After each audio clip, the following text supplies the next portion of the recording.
ମୁଁ ତୁ ବାଣ୍ଡାଳର କଥା କହୁ ତୁ ବୁଝିପାରୁନୁ। ସେ ସକାଳ ପୁର ଉପାସ ରହିଲି ନା? ହଁ ରହିକି ରାତିକି ଯାଇ ଖାଇଲୁ?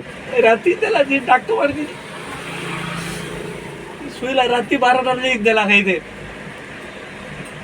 12ଟା ଖାଲିଟା ତାକୁ କହୁଛୁ ନା ମୁଛିଆ ପଳେଇବୁ ବୋଲିକି।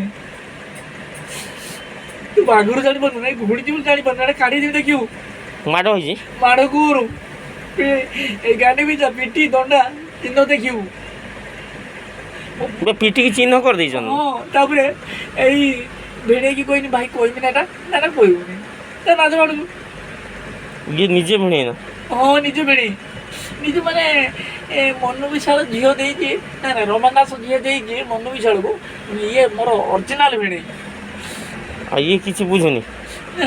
ତା କଥା ଭଉଣୀ କହିଲା ମୁଁ କିଛି ବୁଝିବି ସେଟା ବେନାମିକା ଲୋକ। ତୁ ଯେଟା ଶୀଘ୍ର ଭାଇ ସେ ତୋ ସାଙ୍ଗକୁ କହିକି ତୁ ସେଇଠୁ ଉଜଳା ପଳା ତୁ ଶାନ୍ତିରେ ରହିବୁ।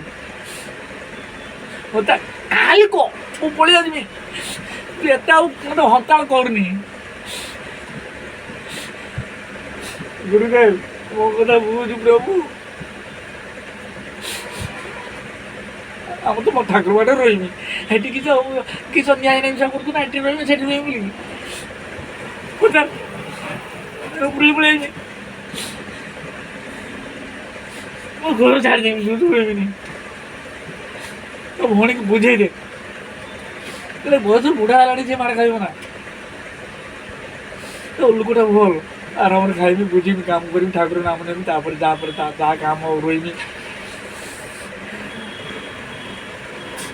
ଗୁରୁଦେବ